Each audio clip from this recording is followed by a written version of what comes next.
I've done it late before. Okay, there we go. Sorry, guys, but it had a bit technical. Hello, guys. Welcome to Bible in Not the Year, day necessary. 16. I need to see. Okay, go back. Hello, remember Bible in the Year, Stop. day 161. Dude, I always do that.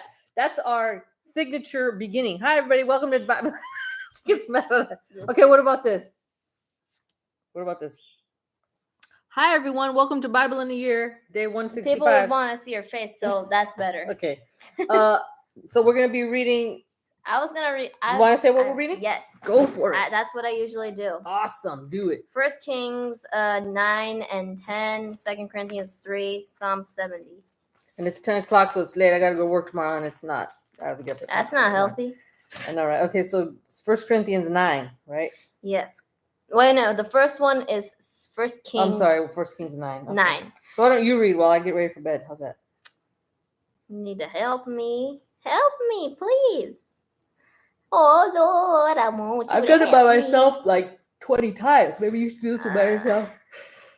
There might be words I run into that I don't know how to pronounce. You think I don't run into words I can't pronounce? But you actually spell them out. Me, I don't even try. This one over here.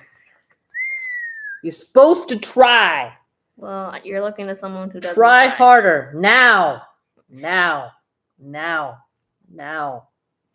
That finger on my face. Oh, you're going to see a mother and daughter fight.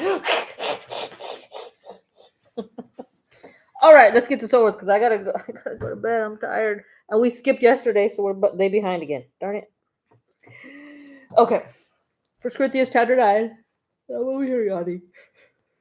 Gotta get up at 5 o'clock. Should do this so I can go to sleep. All right. Oh, you little scamp. You can sleep in all day tomorrow if you want. I gotta go up at 5:15. Can we get this over with, please? If you want to go to sleep, then we gotta get this. Wake you up at 5:15 tomorrow morning. Jeez. Okay, God's second appearance to Solomon. I can't even see these words. Oh my goodness. I'm tired. I'm tired as well, bruh. Right, you You can sleep all day tomorrow. You can sleep all day. I cannot. Did you hear my squeaky voice? Mm-hmm. I'm tired as well, bruh. But you can sleep all day tomorrow. That's what I'm saying. I can't. Yes, I can. Yeah, I but I don't can't. got a job. Right, but I have to get up. Yeah. Okay, tomorrow you're gonna do 2 of these by yourself because we gotta catch up. Okay. I don't have your phone though. I'll write you down the things. Okay. Okay, 1 Kings 9. God's second appearance to Solomon. And it came to pass when Solomon had finished building the house of the Lord and the king's house and all Solomon's desire which he wanted to do, that the Lord appeared to Solomon the second time, as he had appeared to him at Gibeon. And the Lord said to him, I have heard your prayer and your supplication that you have made before me. I have consecrated this house which you have built to put my name there forever, and my eyes and my heart will be there perpetually. Now, if you walk before me as your father David walked, in integrity of heart and in uprightness, to do according to all that I have commanded you, and if you keep my statutes and my judgments, then I will establish the throne of your kingdom over Israel forever, as I promised David your father, saying, you shall not fail to have a man on the throne of Israel. But if you or your sons at all turn from following me, and do not keep my commandments and my statutes, which I have set before you, but go and serve other gods and worship them, then I will cut off Israel from the land which I have given them. And this house which I have consecrated for my name, I will cast out of my sight.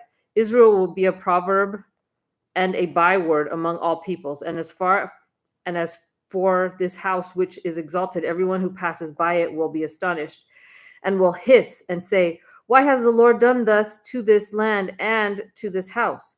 Then they will answer, because they forsook the Lord their God, who brought their fathers out of the land of Egypt, and have embraced other gods and worshipped them and served them before the Lord has brought all this calamity on them.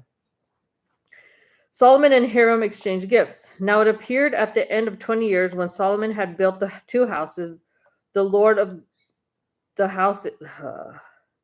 Now it happened at the end of 20 years, when Solomon had built the two houses, the house of the Lord and the king's house. Hiram, the king of Tyre, had supplied Solomon with cedar and cypress and gold as much as he desired. That King Solomon then gave Hiram 20 cities in the land of Galilee.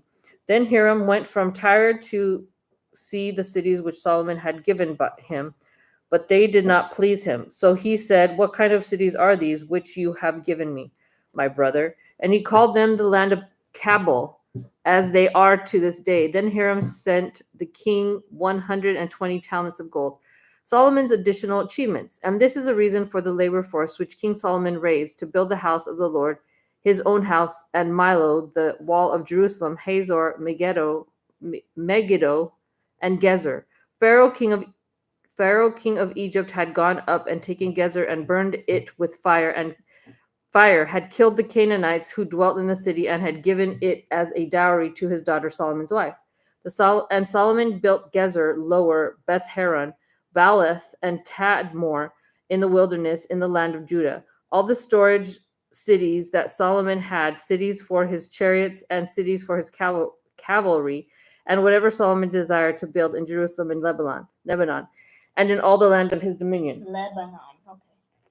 All the people who were left of the Amorites, Hittites, Perizzites, Hivites, and Jebusites, who were not of the children of Israel, that is, their descendants who were left in the land after them, whom the children of Israel had not been able to destroy completely. From these Solomon raised forced labor, as it is to this day. But the children of Israel Solomon made no forced laborers, because they were not men of war, and his servants, his officers, his captains, commanders of his chariots, and his cavalry. Others were chiefs of the officials who were over Solomon's work, 550 who ruled over the people who did the work. But Pharaoh's daughter came up from the city of David to her house, which Solomon had built for her. Then he built the Millo. Now 3 times a year Solomon offered burnt offerings and peace offerings on the altar which he had built for the Lord, and he burned incense with them on the altar that was before the Lord. So he finished the temple. King Solomon also built a fleet of ships at Ezion Geber, which is near Elath, on the shore of the Red Sea in the land of Edom. Then Hiram sent his servants with the fleet seamen who knew the sea to work with the servants of Solomon. And they went to Ophir and acquired 420 talents of gold from there and brought it to King Solomon.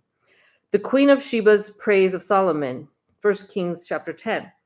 Now when the Queen of Sheba heard of the fame of Solomon concerning the name of the Lord, she came to test him with hard questions.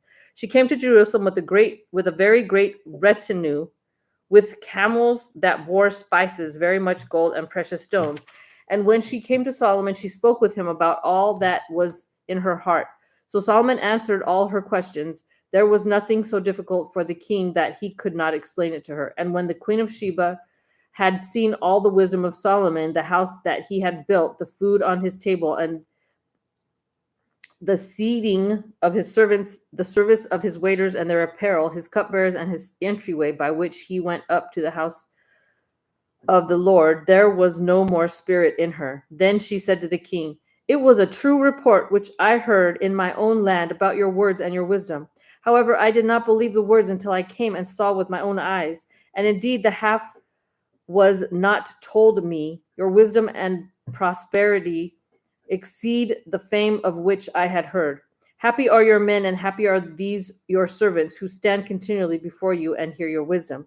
Blessed be the Lord your God, who delighted in you, setting you on the throne of Israel, because the Lord has loved Israel forever. Therefore, he made you king to do justice and righteousness." Then she gave the king 120 talents of gold, spices in great quantity, and precious stones. There never again came such abundance of spices as the Queen of Sheba gave to King Solomon. Also the ships of Hiram, which brought gold from Ophir, brought great quantities of almug, wood, and precious stones from Ophir. And the king made steps of the almug, wood for the house of the Lord, and for the king's house, also harps and stringed instruments for singers. There never again came such almug wood, nor has the like been seen to this day. Now King Solomon gave the Queen of Sheba all she desired, whatever she asked, besides what Solomon had given her according to the royal generosity. So she turned and went to her own country, she and her servants. Solomon's great wealth. The weight of gold that came to Solomon's yearly was 666 talents of gold. Beside that, from traveling merchants, from the income of traders, from all the kings of Arabia, and from the governors of the country. And King Solomon made 200 large shields of hammered gold. 600 shekels of gold went into each shield. He also made 300 shields of hammered gold. 3 minas of gold went into each shield. The king put them in the house of the forest of Lebanon. Moreover, the king made a great throne of ivory and overlaid it with pure gold. The throne had 6 steps, and the top of the throne was round at the back. There were armrests on either side to the place of the seat, and 2 lions stood beside the armrests. 12 lions stood there, one on each side of the 6 steps. Nothing like this had been made for any other kingdom. All King Solomon's drinking vessels were gold, and all the vessels of the house of the forest of Lebanon were pure gold. Not one was silver. From this was accounted as nothing in the days of Solomon. For the king had merchant ships at sea with the fleet of Hiram. Once every 3 years, the merchant ships came bringing gold, silver, ivory, apes, and monkeys. So King Solomon surpassed all the kings of the earth in riches and wisdom. Now all the earth sought the presence of Solomon to hear his wisdom, which God had put in his heart. Each man brought his present, articles of silver and gold, garments, armor, spices, horses, and mules, at a set rate year by year. And Solomon gathered chariots and horsemen. He had 1,400 chariots and 12,000 horsemen whom he stationed in the chariot cities and with the king of Jerusalem. The king made silver as common in Jerusalem as stones, and he made cedar trees as abundant as the sycamores, which are in the lowland. Also, Solomon had horses imported from Egypt and Keveh. The king's merchants brought them in Keveh at the current price. Now a chariot that was imported from Egypt cost 600 shekels of silver, and a horse 150, and thus through their agents they exported them to all the kings of the Hittites and the kings of Syria. Okay, the next one is 2 Corinthians 3. Christ's epistle, 2 Corinthians 3. Do we begin again to commend ourselves, or do we need, as some others, epistles of commendation to you or letters of commendation from you? You are our epistle, written in our hearts, known and read by all men. Clearly, you are the epistle of Christ ministered to us, written not with ink, but by the Spirit of the living God, not on tablets of stone, but on tablets of flesh, that is, of the heart. The Spirit, not the letter. And we have such trust through Christ toward God, not that we are sufficient of ourselves to think of anything as being from ourselves, but our sufficiency is from God, who also made us sufficient as ministers of the new covenant, not of the letter, but of the Spirit. For the letter kills, but the Spirit gives life. Glory of the new covenant. But if the ministry of death, written and engraved on stones, was glorious, so that the children of Israel could not look steadily at the face of Moses because of the glory of his countenance, which glory was passing away, how will the ministry of the Spirit not be more glorious? For if the ministry of condemnation had glory, the ministry of righteousness exceeds much more in glory. For even what was made glorious had no glory in this respect, because the glory that excels. For if what is passing away was glorious, what remains is much more glorious. Therefore, since we have such hope, we use great boldness of speech. Unlike Moses, who put a veil over his face so that the children of Israel could not look steadily at the end of what was passing away, but their minds were blinded. For until this day, the same veil remains unlifted in the reading of the Old Testament, because the veil is taken away in Christ. But even to this day, when Moses is read, a veil lies in their heart. Nevertheless, when one turns to the Lord, the veil is taken away. Now the Lord in spirit, and where the Spirit of the Lord is, there is liberty. Where the Spirit of the Lord is, there is freedom. But we all, with unveiled face, beholding as in a mirror the glory of the Lord, are being transformed into the same image from glory to glory, just as by the Spirit of the Lord. Okay, so you could read Psalm, right? That's not a lot of big words. Okay. Prayer for relief from adversaries. And big words shouldn't hurt you. You're going to be a senior in high school. You should be able to read big words. Senior in high school. So That's embarrassing, actually. well, stay Don't you. say that in front of viewers. It's What? embarrassing. Why is it embarrassing? Because you're making me look stupid. You're not stupid, Mama. You're very smart. I've told you this 1,000 times. You are very smart. There's some things you tell me that I'm like, are you serious?